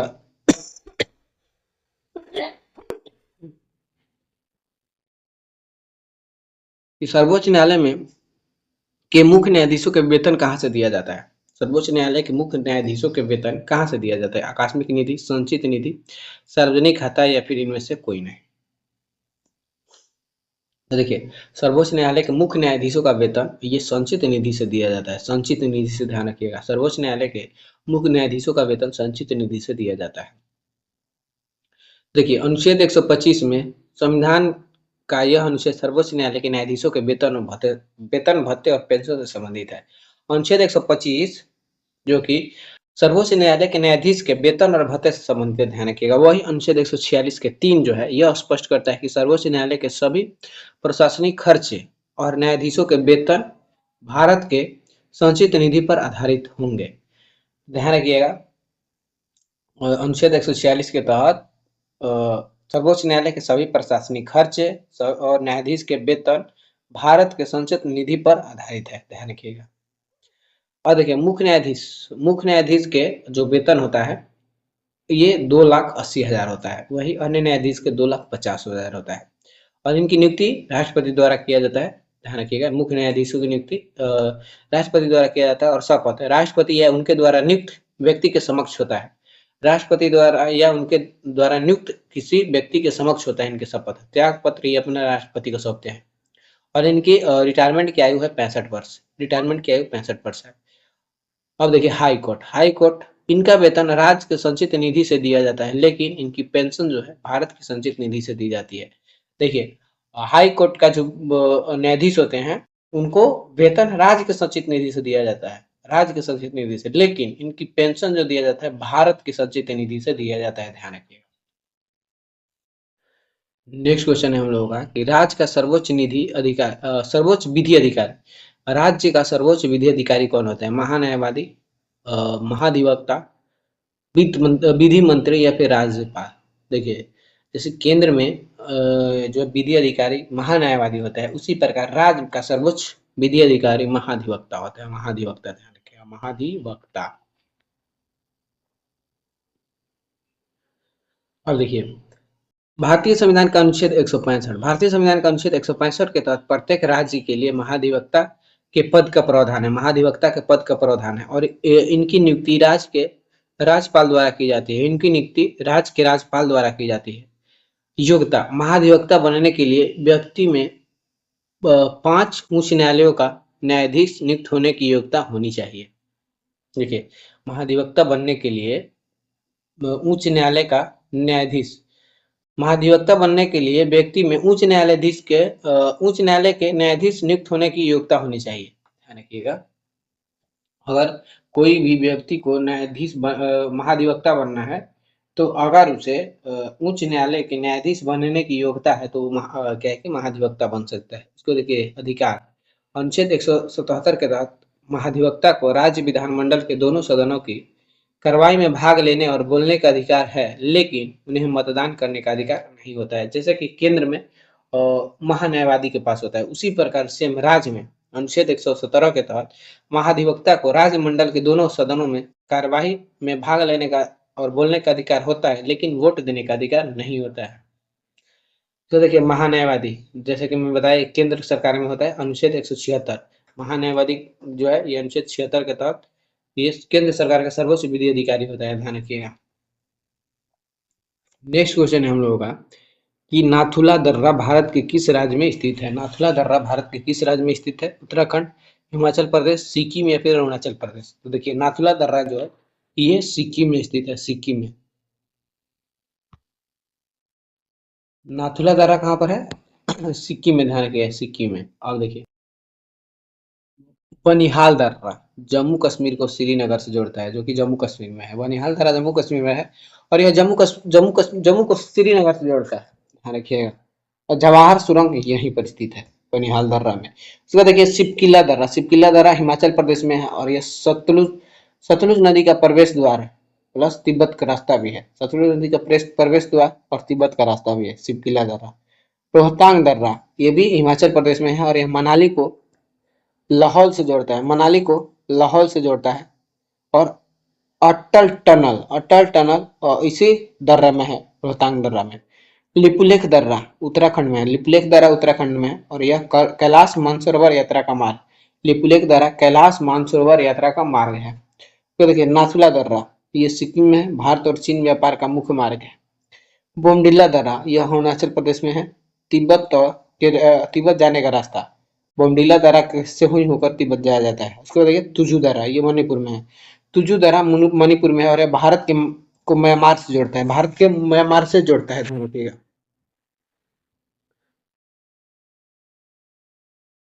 चलिए, नेक्स्ट क्वेश्चन है हम लोगों का, निम्नलिखित में से कौन सी एक ठंडी महासागरीय धारा है? ठंडी महासागरीय धारा कौन है? गल्फ स्ट्रीम, कुरोशियो धारा, लेब्राडोर धारा, ब्राजील धारा। मतलब निम्नलिखित में से कौन सी ठंडी महासागरीय धारा है? तो इसका सही उत्तर हो जाएगा लेब्राडोर धारा। लेब्राडोर धारा जो है यह सबसे ठंडी महासागरीय धारा है। ध्यान रखिए। अब देखिए, ठंडी और गर्म महासागरीय धारा का आप लोग देख लीजिए। तो ठंडी महासागरीय धारा, ये धाराएं ध्रुवीय क्षेत्र यानी कि उच्च अक्षांशों से मध्य रेखा यानी कि निम्न अक्षांशों की ओर बहती है।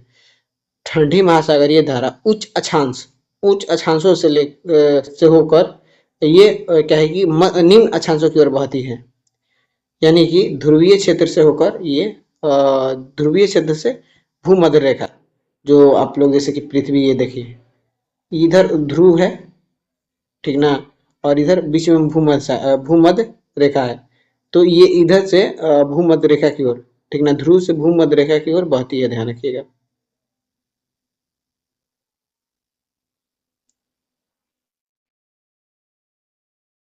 जैसे देखिए, अब लैब्राडोर धारा है, यह उत्तरी अटलांटिक महासागर में बहती है। लैब्राडोर धारा ये ठंडी धारा है और यह उत्तरी अटलांटिक महासागर में बहती है और आर्कटिक सागर से ठंडे पानी और हिमखंडों को नीचे की ओर ले आती है। और क्या करती है? आर्कटिक सागर से ठंडे पानी और हिमखंडों को नीचे की ओर लाती है। उसके बाद देखिए, अन्य प्रमुख ठंडी धाराएं जैसे कि हेम्बोल्ट, पेरू, आयोसियो, जिसे कि कुरिल भी कहा जाता है, बेंगवेला, कनरी धारा, कैलिफोर्निया धारा, ये सभी ठंडी जलधारा। तो ठंडी जलधारा आप लोग ध्यान रखिएगा, Labrador, Humboldt, Peru, Oyashio, Benguela, Canary, California, ये सभी ठंडी महासागरीय जलधारा है। उसका देखिए गर्म जलधारा, गर्म महासागरीय धाराएं, ये धाराएं भूमध्य रेखा से ध्रुव की ओर बहती है, तो जस्ट अपोजिट, जैसे ध्रुव से भूमध्य रेखा की ओर बहती है ठंडी जलधारा, उसी प्रकार जो है कि उसका अपोजिट गर्म जलधारा जो है ये भूमध्य रेखा से ध्रुव की ओर बहती है, जिसमें देखिए गल्फ स्ट्रीम, यह दुनिया की सबसे शक्तिशाली गर्म धाराओं में से एक है, जो मैक्सिको की खाड़ी से उत्तर की ओर बहती है। मैक्सिको की खाड़ी से उत्तर की ओर बहती है कौन? Gulf stream. मैक्सिको की खाड़ी से उत्तर की ओर बहती है गल्फ स्ट्रीम। कुरेशियो धारा, कुरेशियो धारा ये भी कर्म जल धारा है, जो कि जापान की काली धारा भी कहा जाता है। जापान की काली धारा कुरेशियो धारा को कहा जाता है, और यह प्रशांत महासागर की एक प्रमुख धारा है। प्रशांत महासागर की एक प्रमुख धारा है। ब्राजील धारा, यह दक्षिण अटलांटिक महासागर में बहने वाली गर्म धारा है। यह दक्षिण अटलांटिक में बहने वाली गर्म धारा है। देखिए Gulf Stream, Kuroshio, Gulf Stream, Kuroshio, Brazil, ये सभी गर्म जलधारा है। गर्म जलधारा, ध्यान रखिएगा। नेक्स्ट क्वेश्चन है हम लोगों का कि भारतीय मानक समय की रेखा किस शहर के पास से गुजरती है? भारतीय मानक समय की रेखा किस शहर के पास से गुजरती है? जयपुर, कोलकाता, प्रयागराज या फिर अहमदाबाद? तो भारतीय मानक समय रेखा देखिए ये उत्तर प्रदेश के प्रयागराज, प्रयागराज से होकर गुजरती है। ध्यान रखिएगा, प्रयागराज से। अब देखिए इसके बारे में हम लोग जानते हैं। तो भारत का मानक समय रेखा 82.5 डिग्री, 82.5 यानी कि 82.5 डिग्री पूर्वी देशांतर को क्या है कि भारतीय मानक समय रेखा कहा जाता है, ठीक ना। 82.5 डिग्री पूर्वी देशांतर को भारतीय मानक समय रेखा कहा जाता है। इसको देखिए यह IST यानी कि अंतर्राष्ट्रीय जो समय रेखा है, अंतर्राष्ट्रीय समय रेखा उससे 5 घंटे आगे है, 5.5 घंटा। ये अंतर्राष्ट्रीय समय रेखा से 5.5 घंटा आगे है, ध्यान रखिएगा। और यह भारत के 5 राज्यों से होकर गुजरता है। भारत के 5 राज्यों से होकर गुजरता है। उत्तर प्रदेश, मध्य प्रदेश, छत्तीसगढ़, उड़ीसा और आंध्र प्रदेश। उत्तर प्रदेश, मध्य प्रदेश, छत्तीसगढ़, उड़ीसा, आंध्र प्रदेश। उत्तर प्रदेश, मध्य प्रदेश, छत्तीसगढ़, उड़ीसा, आंध्र प्रदेश। ध्यान रखिएगा। चलिए नेक्स्ट क्वेश्चन है हम लोग का, मानव शरीर की किस ग्रंथि को मास्टर ग्रंथि कहा जाता है? मानव शरीर की किस ग्रंथि को मास्टर ग्रंथि कहा जाता है? अग्नाशय, थायराइड, पीयूष ग्रंथि या फिर एंड्रीनल ग्रंथि? तो देखिए इसका सही आंसर हो जाएगा पीयूष ग्रंथि। पीयूष ग्रंथि को मास्टर ग्रंथि कहा जाता है क्योंकि ये सभी ग्रंथियों को नियंत्रित करता है, ठीक ना। तो इसलिए इसको मास्टर ग्लैंड भी कहा जाता है, ध्यान रखिएगा। देखिए यह ग्रंथि शरीर के अन्य कई अंतःस्रावी ग्रंथियों जैसे कि थायराइड, अधिवृक्क, अधिवृक्क ग्रंथि के कार्यों और उनके हार्मोन स्राव को नियंत्रित और विनियमित करती है, ठीक ना। पीयूष ग्रंथि क्या करती है? तो शरीर के और जो अत्यंत अंतःस्रावी ग्रंथि है जैसे थायराइड, अधिवृक्क ग्रंथि, इन सभी के कार्यों और हार्मोन जो स्राव होता है उसको नियंत्रित करती है। और यह मस्तिष्क के आधार पर हाइपोथैलेमस के ठीक नीचे स्थित होती है। हाइपोथैलेमस के ठीक नीचे स्थित होती है, ध्यान रखिएगा ये स्थिति अगर इसका पूछ ले तो। और यह एक छोटे मटर के दाने के बराबर होती है। तो ये छोटे मटर के दाने के बराबर होती है पीयूष ग्रंथि। और यह शरीर के वृद्धि, मेटाबॉलिज्म, रक्तचाप, प्रजनन जैसी महत्वपूर्ण गतिविधियों को निर्देशित करती है। तो शरीर के वृद्धि और चयापचय यानी कि मेटाबॉलिज्म, रक्तचाप और प्रजनन जैसी महत्वपूर्ण गतिविधियों के लिए भी ये जिम्मेवार होती है, ध्यान रखिएगा। अब देखिए अग्नाशय, अग्नाशय जो है यह एक मिश्रित ग्रंथि है। अग्नाशय जो है यह एक मिश्रित ग्रंथि है और जो इंसुलिन और ग्लूकागॉन जैसे हार्मोन बनाकर रक्त शर्करा को नियंत्रित करती है। तो देखिए अग्नाशय जो है ये मिश्रित ग्रंथि है, ध्यान रखिएगा। अग्नाशय मिश्रित ग्रंथि है, अग्नाशय मिश्रित ग्रंथि। और यह क्या करती है? इंसुलिन का स्राव करती है, इंसुलिन और ग्लूकागॉन का। उसके बाद देखिए थायराइड ग्रंथि, थायराइड ग्रंथि जो है यह गर्दन में स्थित होती है और शरीर के मेटाबॉलिज्म को नियंत्रित करने वाले हार्मोन बनाती है। शरीर के मेटाबॉलिज्म और जो है कि नियंत्रित करने वाले हार्मोन बनाती है कौन? थायराइड ग्रंथि। एंड्रीनल ग्रंथि या फिर अधिवृक्क ग्रंथि भी इसे कहा जाता है। यह किडनी के ऊपर स्थित होती है और तनाव के प्रति शरीर की प्रतिक्रिया जैसे कि एड्रेनालाइन को नियंत्रित करती है। तो तनाव की स्थिति में जो है कि एंड्रिनल ग्रंथि हार्मोन को स्राव करती है, ध्यान रखिएगा। नेक्स्ट क्वेश्चन है, ध्वनि का चाल सबसे अधिक किस माध्यम में होती है? ध्वनि का चाल सबसे अधिक किस माध्यम में होती है? हवा में, निर्वात में, स्टील में या फिर पानी में? बताइए, ध्वनि का चाल सबसे अधिक किस माध्यम में होता है? तो इसका सही आंसर हो जाएगा स्टील में, ठीक ना, स्टील में। क्योंकि देखिए, ठोस द्रव गैस में सबसे कम गैस, उसके बाद द्रव, उसके बाद ठोस, यानी कि सबसे ज्यादा ठोस में ध्वनि का चाल अधिक होता है। और निर्वात में तो ये गमन ही नहीं करती, निर्वात में ध्वनि गमन ही नहीं करती, ध्यान रखिएगा।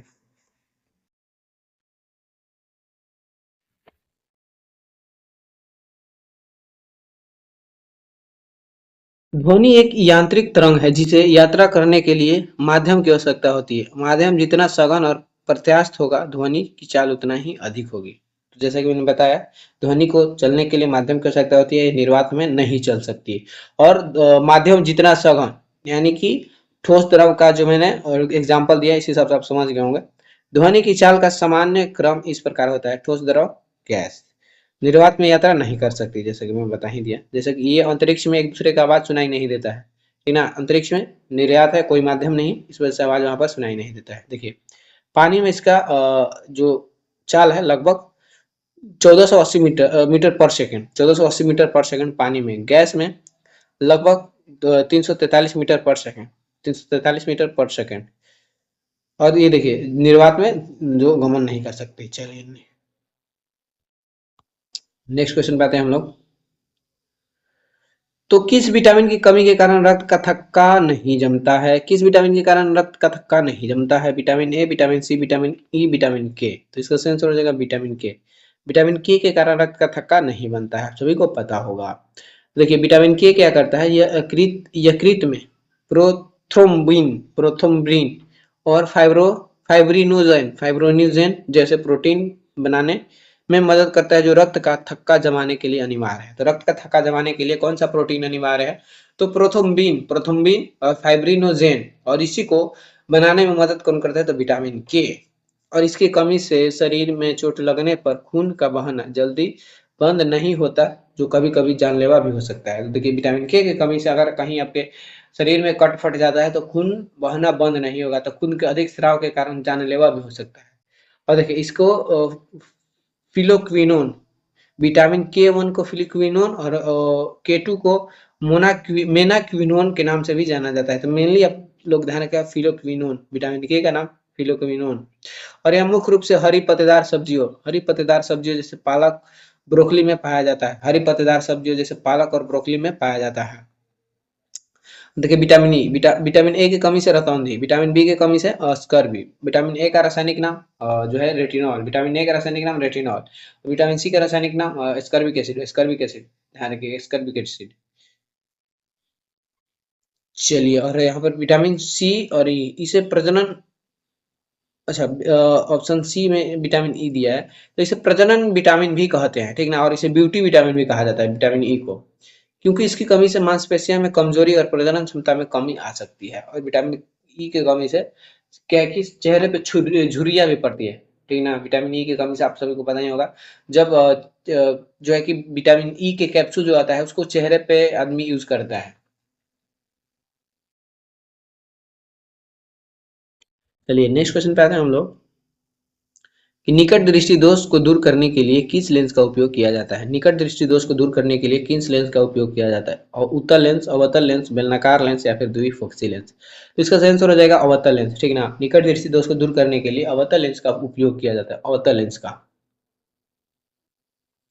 और देखिए, इस दोष में व्यक्ति को पास की वस्तुएं तो साफ से दिखाई देती है, लेकिन दूर की वस्तुएं धुंधली नजर आती है। देखिए, इस दोष में क्या होता है, निकट दृष्टि दोष में पास की वस्तुएं, जैसे कि उसमें दूर दृष्टि दोष में उल्टा होता है, दूर की वस्तुएं दिखाई देती है लेकिन निकट की नहीं दिखती देती है, ठीक ना। तो उसमें उत्तल लेंस का प्रयोग होता है और इसमें अवतल लेंस, ध्यान रखिएगा, ठीक ना। और देखिए, ऐसा तब होता है जब प्रकाश की किरणें रेटिना पर केंद्रित होने के बजाय उसके थोड़ा पहले ही मिल जाती है, ठीक ना। रेटिना के जो देखिए, कोई भी चीज को देखने के लिए प्रकाश की किरणें का जो है कि प्रतिबिंब कहाँ पे बनना चाहिए? रेटिना पर, ठीक ना, रेटिना पर प्रतिबिंब बनता है, लेकिन रेटिना से पहले ही बन जाए, रेटिना से पहले ही जो है कि बन जाती है, तो उससे उसी स्थिति में निकट दृष्टि दोष होता है, ध्यान रखिएगा। और इसके निवारण के लिए अवतल लेंस का प्रयोग किया जाता है, ध्यान रखिएगा। अब देखिए उत्तल लेंस, इसका उपयोग दूरदृष्टि दोष में, बेलनाकार लेंस इसका उपयोग अविंदुकता में, अविंदुकता में, बेलनाकार लेंस का उपयोग अविंदुकता में, द्विफोक्सी लेंस का उपयोग जिन्हें कि पास और दूर दोनों को, यानी कि ज्यादा दृष्टि दोष जिसमें होता है उसमें द्विफोक्सी लेंस, ना उसे पास का दिखाई देता है ना उसे दूर का दिखाई देता है। चलिए नेक्स्ट क्वेश्चन है हम लोगों का, अनुवंशिकी का जनक किसे कहा जाता है, अनुवंशिकी का जनक किसे कहा जाता है? तो देखिए इसका सेंस हो जाएगा Gregor John Mendel, Gregor John Mendel को अनुवंशिकी का जनक कहा जाता है। तो देखिए, तो उन्होंने अपने प्रसिद्ध प्रयोग मटर के पौधे पर, अनुवांशिकी का प्रयोग ये किस पर किए थे, तो मटर पर किए थे। और उन्होंने वंशागति, वंशागति के प्रमुख 3 मुख्य नियम दिए, ठीक ना, प्रभाविकता का नियम, पृथ्वीकरण का नियम और स्वतंत्र अपव्यूहन का नियम। वंशागति के 3 मुख्य नियम कौन दिए थे, तो ग्रेगर जॉन मेंडल, ध्यान रखिएगा। और उन्होंने बताया कि लक्षण माता पिता के संतानों में कारक, जिन्हें कि अब जीन कहा जाता है, के माध्यम से पहुंचती है। देखिए माता पिता का लक्षण उसके संतान में कैसे पहुंचती है, तो जीन के माध्यम से पहुंचती है, जीन के रूप में, ठीक है, जीन के रूप में पहुंचती है। अब देखिए चार्ल्स डार्विन, चार्ल्स डार्विन इन्होंने विकासवाद का जनक कहा जाता है, इन्हें विकासवाद का जनक कहा जाता है। इन्होंने प्राकृतिक चयन का सिद्धांत दिया था, प्राकृतिक चयन का सिद्धांत दिया था। तो इस वजह से चार्ल्स डार्विन को विकासवाद का जनक कहा जाता है, ध्यान रखिएगा। लैमार्क को लैमार्कवाद सिद्धांत दिया था, जो अंगों के उपयोग और अनुपयोग पर आधारित है। लैमार्क ने एक लैमार्कवाद सिद्धांत दिया था, जिसमें कि अंगों का उपयोग और अनुपयोग, ठीक ना, अंग का उपयोग और जो अनुपयोग होता है उस पर आधारित है। उसको देखिए थॉमस मार्गन इसे, इन्हें जो है कि प्रायोगिक अनुवांशिकी का जनक कहा जाता है, प्रायोगिक अनुवांशिकी का जनक कहा जाता है। इन्होंने ड्रोसोफिला मक्खी पर प्रयोग कर लिंग संलग्नता का की खोज की थी। लिंग संलग्नता की खोज कौन किया था, तो थॉमस मार्गन ने, ध्यान रखिएगा। इसलिए इन्हें प्रायोगिक अनुवांशिकी का जनक कहा जाता है। चलिए नेक्स्ट क्वेश्चन है हम लोगों का कि केंद्रीय चावल अनुसंधान कहाँ स्थित है, केंद्रीय चावल अनुसंधान कहाँ स्थित है, शिमला, कटक, देहरादून या फिर लखनऊ। केंद्रीय चावल अनुसंधान संस्थान कहाँ स्थित है, तो ध्यान रखिएगा ये कटक में है, कटक में। अब देखिए सभी अनुसंधान भारत के आप लोगों को दिखाते हैं। तो भारतीय कृषि अनुसंधान नई दिल्ली में है, भारतीय कृषि अनुसंधान नई दिल्ली में है। केंद्रीय आलू अनुसंधान शिमला में है, केंद्रीय आलू अनुसंधान शिमला। राष्ट्रीय डायरी अनुसंधान करनाल हरियाणा, करनाल हरियाणा। भारतीय गन्ना अनुसंधान लखनऊ उत्तर प्रदेश, भारतीय गन्ना अनुसंधान लखनऊ उत्तर प्रदेश। केंद्रीय खाद्य प्रौद्योगिकी अनुसंधान मैसूर कर्नाटक, केंद्रीय खाद्य प्रौद्योगिकी अनुसंधान संस्थान मैसूर कर्नाटक। तो देखिए वन अनुसंधान संस्थान देहरादून, वन अनुसंधान संस्थान देहरादून। भारतीय पेट्रोलियम संस्थान देहरादून उत्तराखंड, भारतीय पेट्रोलियम संस्थान देहरादून उत्तराखंड। उसके बाद राष्ट्रीय समुद्र विज्ञान संस्थान पणजी गोवा, राष्ट्रीय समुद्र विज्ञान संस्थान पणजी गोवा। राष्ट्रीय पर्यावरण इंजीनियरिंग अनुसंधान संस्थान नागपुर महाराष्ट्र, राष्ट्रीय पर्यावरण इंजीनियरिंग अनुसंधान संस्थान नागपुर महाराष्ट्र। भाभा परमाणु अनुसंधान केंद्र ट्राम्बे मुंबई, भाभा परमाणु अनुसंधान केंद्र ट्राम्बे मुंबई। भारतीय विज्ञान संस्थान बेंगलुरु कर्नाटक, भारतीय विज्ञान संस्थान बेंगलुरु कर्नाटक। केंद्रीय औषधि अनुसंधान संस्थान लखनऊ उत्तर प्रदेश। अखिल भारतीय आयुर्वेद संस्थान नई दिल्ली, अखिल भारतीय आयुर्विज्ञान संस्थान नई दिल्ली।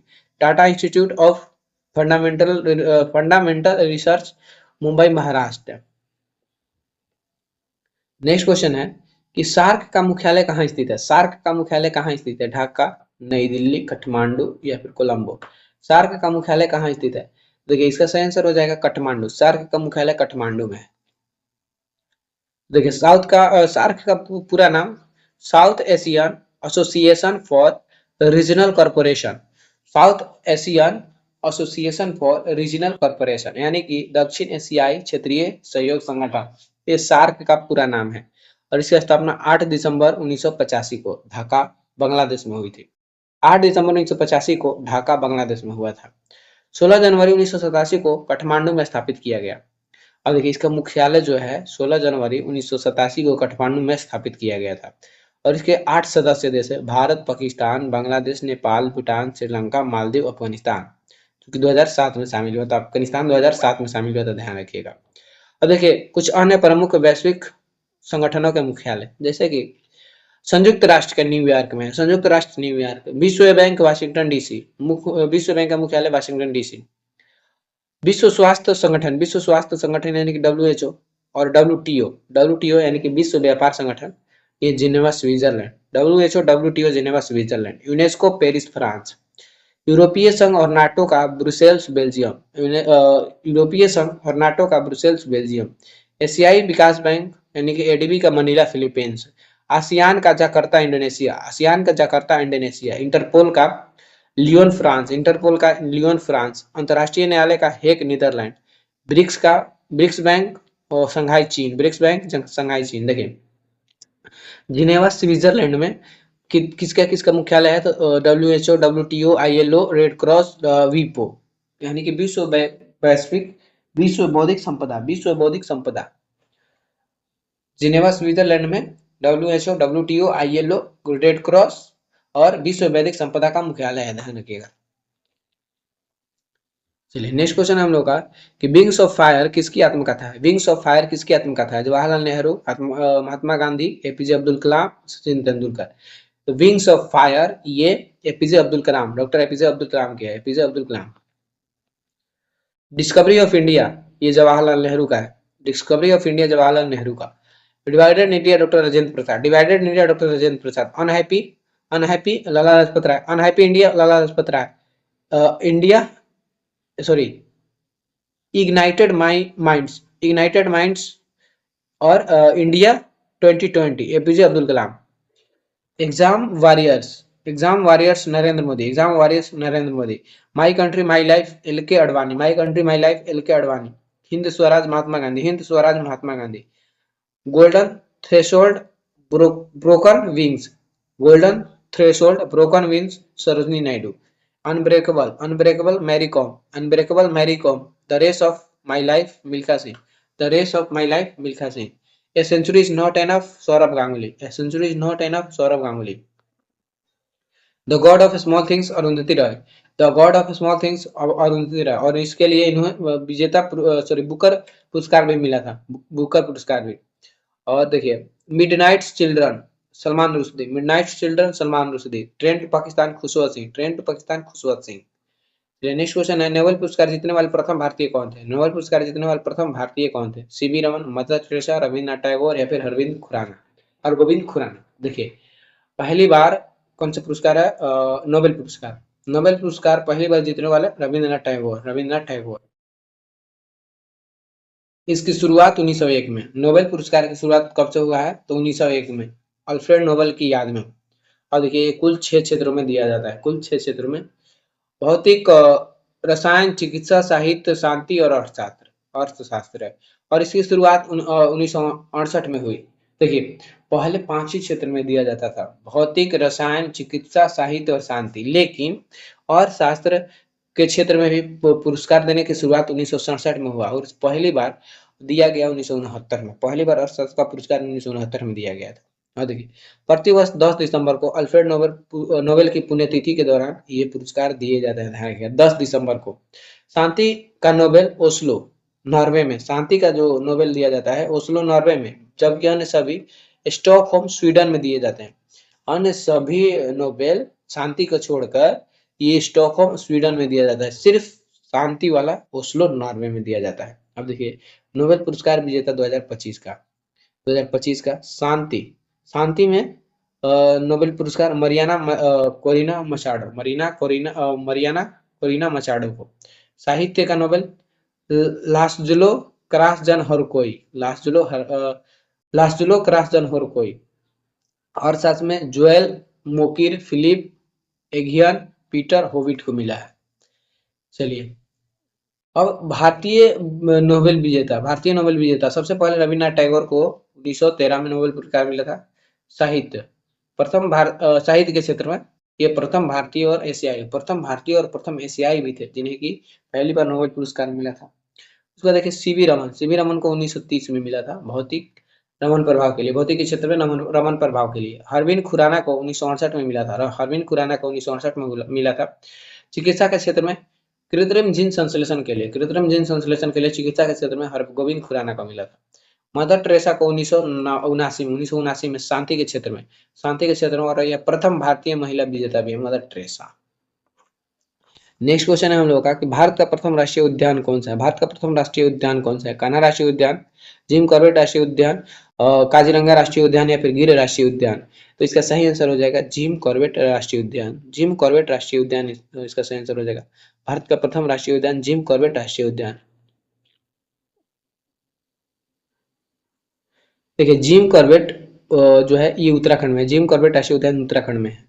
और भारत का पहला राष्ट्रीय उद्यान है, इसका स्थापना 1936 में हुआ था, 1936 में ध्यान रखिएगा। जिम कॉर्बेट का स्थापना 1936 में हुआ था हेली नेशनल पार्क के रूप में, ठीक ना। जिम कॉर्बेट का नाम पहले हेली नेशनल पार्क था, उत्तराखंड में, ध्यान रखिए। काजीरंगा जो है ये असम में और एक सिंग वाले गैंडे के लिए प्रसिद्ध है। काजीरंगा असम में और एक सिंग के गैंडे के लिए प्रसिद्ध है। गिर जो है ये गुजरात में है, एशियाई शेरों के लिए एकमात्र प्रकृतिगत, यानी कि गिर राष्ट्रीय उद्यान एशियाई शेरों के लिए प्रसिद्ध है। कान्हा जो है ये मध्य प्रदेश में है, कान्हा राष्ट्रीय उद्यान मध्य प्रदेश में है। टाइगर रिजर्व और बारहसिंघा के लिए प्रसिद्ध है। कान्हा जो टाइगर ये राष्ट्रीय उद्यान है, ये एक टाइगर रिजर्व भी है। सुंदरबन राष्ट्रीय उद्यान जो है ये पश्चिम बंगाल में, और ये रॉयल बंगाल टाइगर और मैंग्रोव वन के लिए प्रसिद्ध है। केबुल लामजाओ मणिपुर में है, केबुल लामजाओ मणिपुर में है, और एक दुनिया का एकमात्र तैरता हुआ राष्ट्रीय उद्यान है। हेमिस जो है ये लद्दाख, भारत का सबसे बड़ा राष्ट्रीय उद्यान है, और यह स्नो लेपर्ड के लिए प्रसिद्ध है।